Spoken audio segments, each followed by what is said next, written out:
Welcome back to SlashBack Cinema, the podcast that rolls through the best of 70s and 80s horror like a murderous space furball. I'm Shanny. And I'm Ryan. Today we're digging into Critters from 1986, a movie that asks, does America really need another small monster movie, but with more teeth, fewer rules, and two shape-shifting bounty hunters from outer space? Does Critter still pack a bite, or is it just a relic of VHS rental shelves past? That is what we're here to find out. Grab your pipe bombs and hold on to your cows. The Critters are here. Nom nom. Let's get into it. So, Ryan, do you remember this movie at all? Yes. And I'd seen pieces of it, but I don't actually think I ever saw the whole thing. How about you? I thought I saw it. There's not a single scene of it. Sometimes if I've seen a movie, but I can't remember it, something will happen in the movie that'll jog my memory. Absolutely nothing in this movie rang a bell. So maybe I never saw it, or I'm mixing it up with Ghoulies, or there was also a couple of sequels to Critters, so maybe I saw one of those. Hey, it's not a bad thing to come at these with fresh eyes. Although sometimes it's a little harder to you don't get that nostalgia kid brain switch flipped when you watch it as a 50-year-old versus a 12-year-old. So yes, although I have thoughts about that. We'll come back to that. So you want to give us a little summary? Yeah, basically it opens up, like we're saying, in outer space, and there's an alien transport to this asteroid prison planet. And something happens, and the transported inmates escape, and then immediately the inmates are called Krites. Is that right? Krites, yep. Yeah. And then immediately the chief space guy, who looks like maybe he was a cast off from a Star Wars film, calls in the bounty hunters to track the Krites down. Well, of course, the Krites choose the planet Earth to crash into, and once they hit Earth, they are pretty hungry and they're looking for some food. And then the kind of backdrop to the story is this it takes place in this small town, rural America, and basically around the Brown family. And it's the family dynamics as the Krites unleash their hungry appetites upon them in the small town they live in. Now, the Krites, or as they're called in this movie, the Critters, they're just like, how would you describe them? They're basically like just heads. They're sort of like armadillos, if you ever seen an armadillo roll up, but furry and like sort of like a tumbleweed, the way they bounce around, and then they kind of pop up, and they've got also porcupine quills. Oh yeah. And one of their weapons is they can fire their porcupine quills out, and they've got like a neurotoxin that like stuns their prey. So it's a little advantaged weapon that they're carrying around. I was talking to Jen about this, and she's like, I swear I always thought porcupines growing up could shoot their quills, and it was from this movie. So... Did she watch it with you? This one, no. Yeah. But okay, she remember this movie. Yeah. She might remember this movie better than we did. All right. Yep. Is she a fan of this film? I think it kind of went into that space of, when you think back, everybody remembers Gremlins, and there was this whole parade of other small creature films that, I mean, she remembers it, but we'll talk about it a little bit more. This one might have been the runner up to the small creature films, but there were a lot of bad ones. So. Right. This one does feel like second best, right? This is like, it's not quite Gremlins. It's better than some, but it's not the top of the list. This gets thrown in the B movie camp space. Watching it, one of the things that stood out to me was it almost felt like an A-level production quality. There was good acting. I felt like the writing was decent. The sets, it seems like they had a decent budget, but the way it came together in the end definitely felt like a B movie. But production values were definitely higher, and it seemed like there was more seasoned professionals running the show than, say, Killer Clowns from Outer Space, maybe. It does have a pretty impressive cast, right? Billy Zane. He plays a Steve. He was the boyfriend of. Right. He's the cute boyfriend. Right, with the Porsche. Yeah. Right. Who, when he pulls up in that sports car, don't you immediately know he's going to get eaten? Why was that so clear to me? One thing that stood out to me right away was he didn't show up in a Porsche 911, which, that was the real Porsche. The 944 was sort of like the working man's. You might be able to afford the Porsche. So maybe that was a budget factor there. And he didn't come off as like a total jerk. So I thought he might make it. But yeah, you knew it wasn't going to end well for Steve there. You know what surprised me about him is there's a scene where Steve and the daughter, April. Yep. Nadine van der Velde, I think was her name. So when Steve, the boyfriend, pulls up in his Porsche and picks up April, they leave together, but they just like drive around to the back of the barn.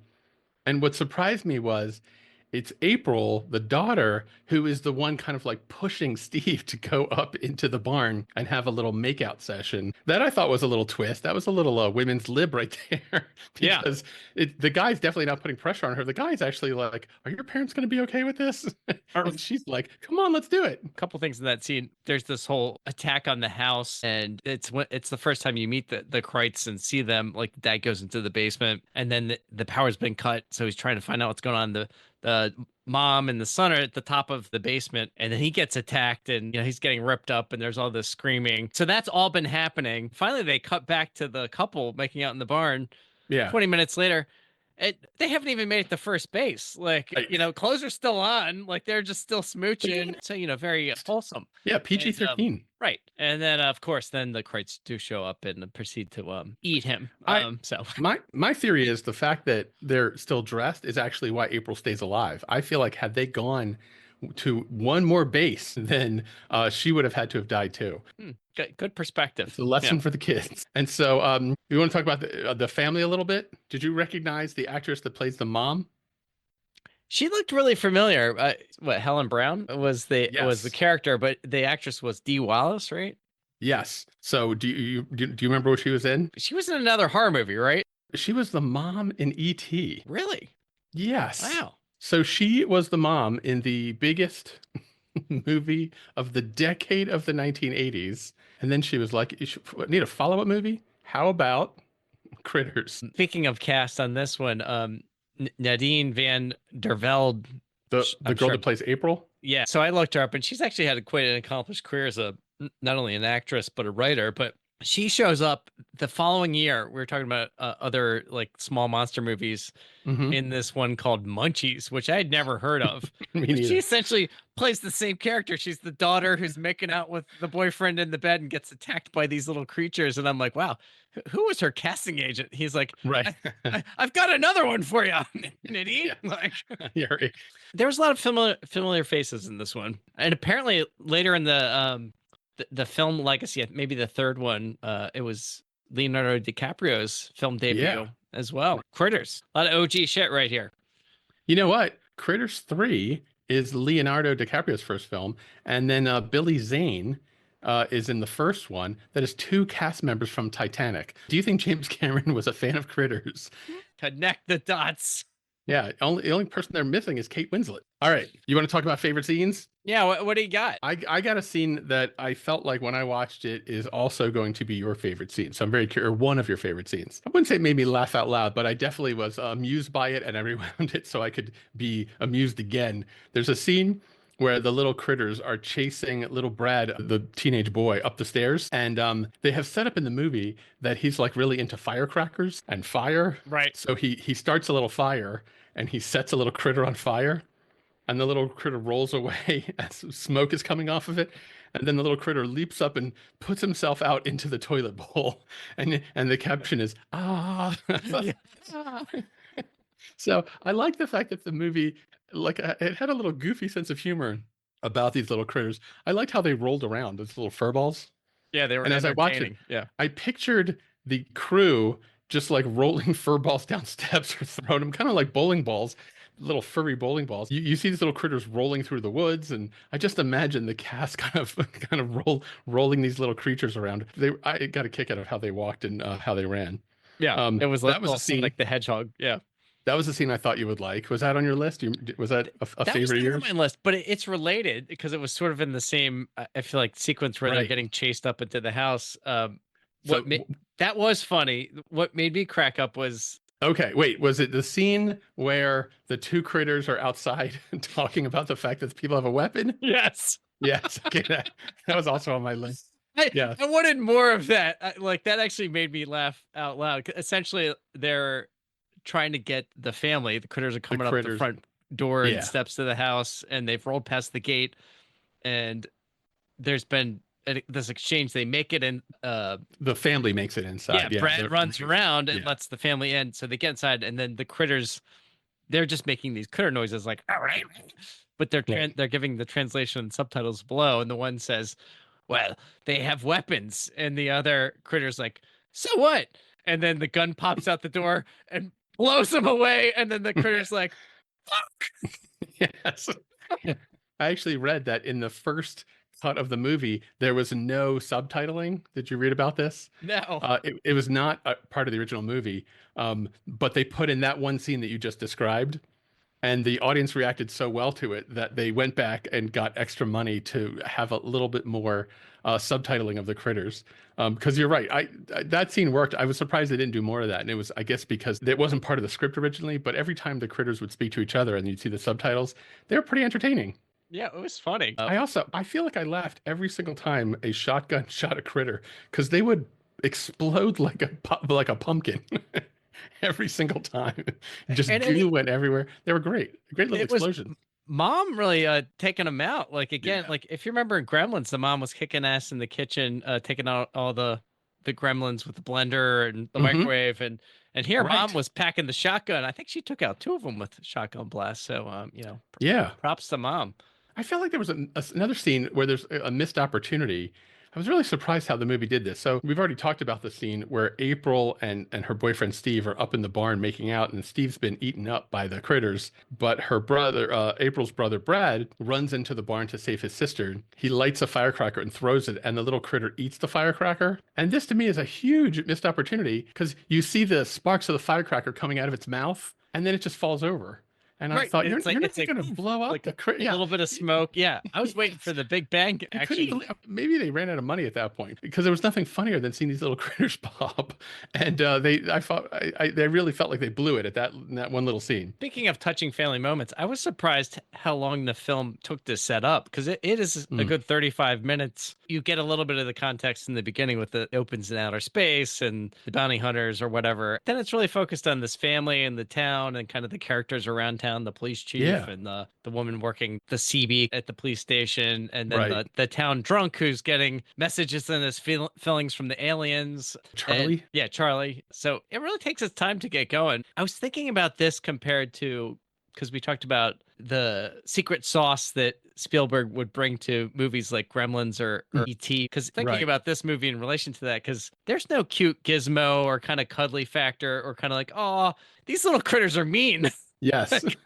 They're just gonna fuck you up. Like there's no Yes. cute cuddly action. And in one scene, it did make me laugh when the ripping up the boy's room and Mhm. pillows are flying Yes. everywhere. They're shredding everything, and I know what you're going to say. he Yes. finds the ET stuffed doll, and then he's like, bites off And then the he just head. bites the head off of the doll.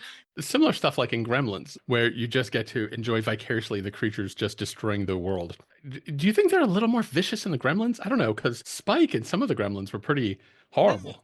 Well, right, but you also had Gizmo sort of offsetting some of Yes. that pure darkness. And in this movie, there isn't that. Although maybe the cat plays that role. The cat Mhm. keeps showing up, so maybe the cute Oh, yeah. factor is brought by their house cat. I thought where you really see that the critters are just pieces of shit is when they're leaving the planet. They're done. They survived. They got food. They've gotten nice and plump from all they ate. And then for absolutely no reason at all, they fly over the house of the Browns, shoot a laser, and just blow up the house and just fly away. These are assholes. And it isn't like they just shot a laser beam. Like the explosion, they probably spent like half their budget on. There's stuff flying everywhere. Like they annihilate this house, and they're like, Right. That house flies is dust. I'm like, Yes. And then they cut to them laughing. You actually see the critters chuckling to themselves like they're such dicks. I was really surprised. I think that actually then makes the little final sequence maybe a little more satisfying because the boy, Brad, has dropped a firecracker into their ship, but it didn't light up. So it's just kind of rolling around in the back of the ship. And then Charlie cleverly takes a bottle of alcohol. This is, by the way, a little nice character development because they've kind of established that Charlie's kind of an alcoholic. Well, and he's going to go clean after he throws his last Yes. bottle of alcohol into the alien spaceship. Yeah. He takes a bottle of alcohol, he makes like a little Molotov cocktail, throws it in, and it lands inside the ship as the ship is flying away. And that is what lights up the firecracker. And so, right after the aliens blow up the house and they start to fly away, their ship explodes. Brad and Charlie are really the saviors of this film. They're the ones that win the day. Yeah, well, the bounty hunters helped out, but right, it really was the two of them that like they saved the sister and Right. the alien craft, and then at the end, the bounty hunters are grateful and they hand him. I guess it's like his like transceiver thing before Yeah. they leave, and he's like, "Call me," and then they close out with, in an unexpected moment, Hmm. the bounty hunters then press their magic button and you watch the house and the farm get reassembled. And I actually was really impressed watching that sequence, like how they put the house back together, because it wasn't like they just rewound the film from the explosion. Like they must have Right. shot this whole sequence in reverse of the basically house being from pieces reassembled, the roof, the windows, and then it finishes with the curtain like coming back Yes. online. I got another piece of trivia about that scene, which is that's not how the movie originally ended. In the script, it was the house exploded and then the creatures fly away, but then they explode, and that was going to be the ending. But when the director watched the movie coming together, he thought the house really needed to come back together. So they actually added that scene in. And when they added it in, they just made a model of the house that they destroyed, and then they played it in reverse. So the house, you see Okay. the house coming back together. But it Yeah. was still entertaining to watch. Yeah, I thought that was well done. And Chiodo, I can't say their name. The guys that made this movie you're talking about? Well, they did the special effects. We just reviewed Pelicans from Outer Space, which they did the whole kit and caboodle. This, they were the team brought on to do the special effects for the critters. They did all of the special effects for 100K, which I thought was pretty impressive. And I think Yeah. the budget was like, under 2 million or whatever. We need to talk about the bounty hunters. So the start of the movie, there's these two bounty hunters. They kind of have their heads are green unformed Play-Doh, and then you learn in the movie that they can their heads they could just turn into whatever they want. And so one of the bounty hunters, he becomes a rock star who is like made up for the movie. And then the other bounty hunter, this isn't really explained clearly, but I get the impression he's like the dumb one. One that transforms into the rock star is like, oh, you need to put your face on or whatever. And the guy's like, Hmm. I haven't found one that sticks. Like he's sort Yeah. of like his sidekick. The second bounty hunter kind of spends the movie reforming into different faces. At one point, he just sees a priest and turns into the priest, and then he sees Charlie and turns into Charlie. He just like makes different characters, and then that seems to confuse half of the cast. They're like Charlie, the priest from down the street, the guy who works at the bowling alley. Like every time they see the second guy, he's just transformed into a different person in their town. Something was missing there to make that funny Yeah. because there was a sequence where the woman working at the police station is getting all the calls and she's trying to explain what's going on, which almost felt like a who's on first kind of skit where it's Yeah. like, no, the priest, no, I mean Charlie or whatever. Yeah. But it wasn't that funny. It seemed like there was an opportunity to like make that into a really funny thing, and you're sort of left scratching your head like, what, why? Yeah, yeah. It seemed like you want to end with the weirdest face transformation, which is he transforms into a dead body. Because you know what movie did that right is Men in Black. Yes, In I Men was in thinking of Black, that. Yeah, yeah. Do which your impersonation. yes, I was watching the movie and I started to say under my breath, "I'm looking for a friend of mine." I thought that's what Critters was going to do, but they don't quite do it that way, and it was a little disappointing ultimately. Nice. But yes, I walked around most of the 90s Yes, quoting that this was one line from Men in Black. and which I will often do that now because of you all these years later. And Jen's like, "What are you doing? Stop it! Stop talking like that." Back to Critters. Yes, yes. Yeah, so we talked about the bounty hunters, and then it kind of ends with a little promise for the sequel, which is the camera zooms into I guess the chicken coop, Yep. and then you see little critter eggs. At first, I wasn't quite sure what I was looking at, but then you hear the little critters chuckling to themselves, and so you realize what you're looking at is eggs. The promise for Critters 2, which I Yeah. thought was a cute ending. Yeah. The only thing I also wanted to like just note just how prevalent all of these small creature films were, and we talked about Yeah. this a little bit before in the beginning of this conversation. Got kicked off with Gremlins, but even before that, if you rewind back, there was this movie Terror of Trilogy years ago. Oh wait, you mean Trilogy of Terror? Trilogy of Terror, yes. Like I feel like it was made for TV. It was like this little like totem came to life, and it was a small little like creature that terrorized this woman that scared the shit out of me. And then there was like the Pit and Basket Case had these smaller monsters, but then I feel like Gremlins really kicked it off Right. with the small monsters in the 80s. And it was from there, it was like Critters and Ghoulies and Munchies and Troll and The Gate and Hobgoblins, and it just kept going. But I feel like by the end of the 80s, they kind of played it out. It felt like sort of like the Marvel movie, Yeah. DC Comics movies of the day. Eventually, people got tired of seeing the small monsters. They Yeah, were they like, kind of ran out of ideas. give Yeah. us big monsters. Let's get back to the basics. Yeah. Well, should we switch gears and do our stabby ratings here? Yes, let's do it. Stabby time. Stabby All right, time. so I think I went first last time, so you should go first this time. All right, there was a lot to like about this movie. It was well acted, and the critters themselves were really fun. They were like mean and kind of personality. It definitely was a bit of a knockoff of Gremlins. I thought the special effects were good, and it was fun. Like we were saying, it seemed like they missed some opportunities to take it from this kind of middle of the road thing, and really, there were moments where you started to see it where it was really Yeah. fun, and you were like, you just wish they went further. So I feel like they missed the mark in a lot of cases where it could have been, I feel like, a much more entertaining film than it ultimately wound up being. I enjoyed it, but I wouldn't say it was like a standout film in any particular areas. Gonna bring this one at 3.5 stabs. What? Wow. Woo! 3.5 stabbies. That is exactly Middle of the where I road, landed man. as well. Yeah. Yeah. I'm not a fan of giving a movie 3 stabbies I because know. I feel like Yeah. you're just like splitting the difference. But this movie, the whole time I was watching it, thinking, this is a 3.5 stabby movie. It's entertaining. It's good. I might watch it again. Yeah. Anything at 3 or above, I feel like I would recommend to people to watch, but it doesn't like take it to the next level. There's missed opportunities. You can see at points where they've reached the edge of their budget limit. So that's why I think they spend so much time on Earth with just the human characters, because they don't have a lot of money for these special effects and explosions. Although They're they're like, we got to really get the most out of this farmhouse setting. Like, let's yeah, what else right. can we do? Breakfast around the table. Right, exactly. And yeah, and they put a lot of their budget into blowing up a house at the end of this movie.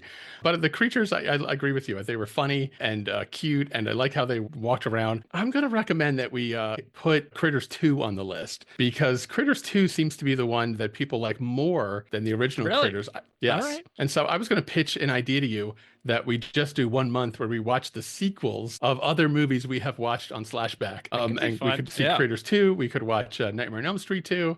Basket case too. Yeah. Exactly. Yes, and just see like for an entire month, we're just gonna see what do we when we learn about watching the sequels and where they take it, and what does a good sequel do. Yeah. I think We'll watch the arc of development, and it might be a sharp step off, or maybe there's a rise. We'll see. right, not a lot of sequels can pull off improving on the quality of the original, but Critters I think might be able to pull it off. So I'm kind of curious Okay. to see what you think of that one. Do it. So this week's trivia, not really related to actual critters themselves, just another aspect of our childhood.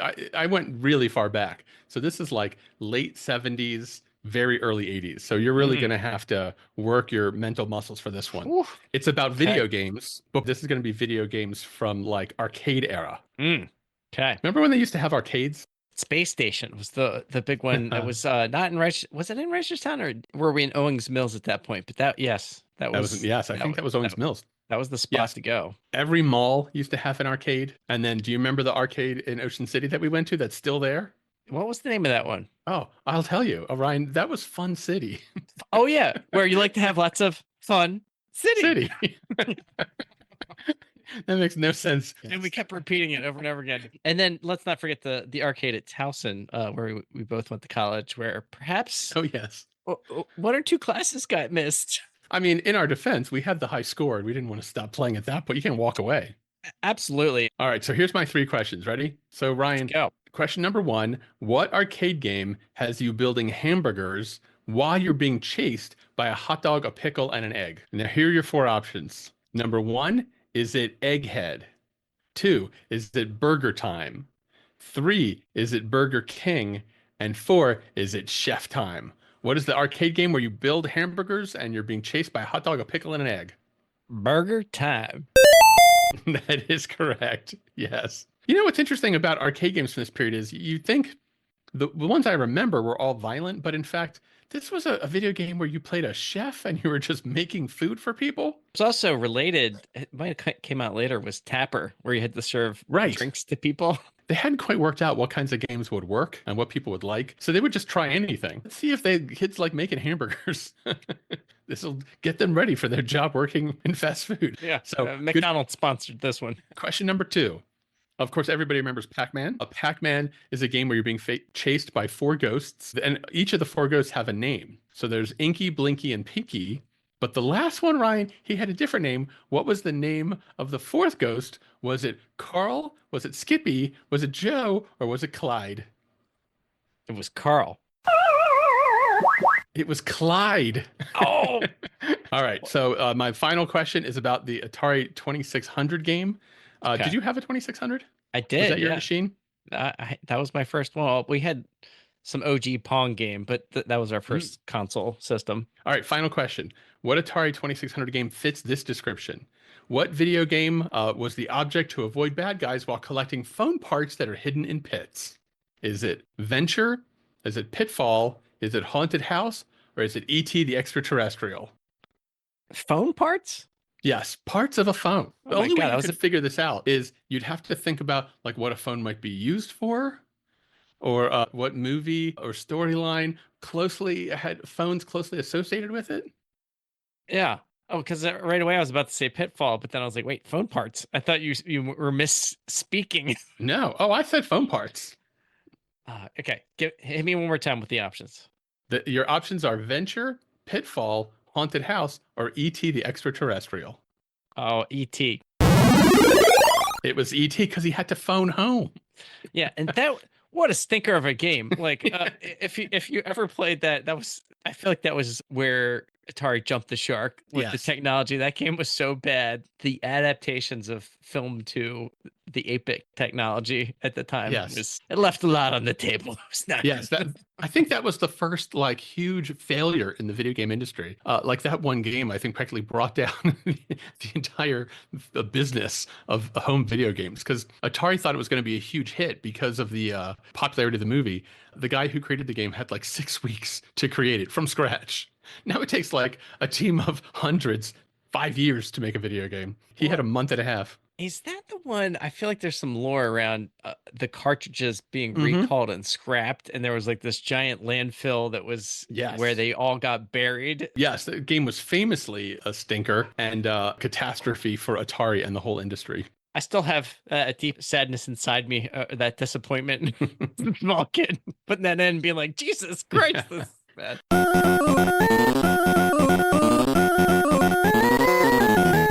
You got 2 out of the 3 questions correct. You did well. Very impressive. Well played with Clyde. All right. That wraps up another trip down memory lane. Hopefully you enjoyed revisiting Critters as much as we did. Don't forget to follow us on social. We're on TikTok, Instagram, and Facebook. And subscribe however you listen to podcasts so you never miss an episode. And if you do love the podcast, leave us a review. It helps other people find out about the show. If you have a favorite memory from the 70s or 80s, classic horror movie you'd like us to dissect, if you got ideas for trivia questions, drop us a line at slashbackcinema.com because your suggestions keep the conversations alive. Thanks for tuning in. We'll see you next week.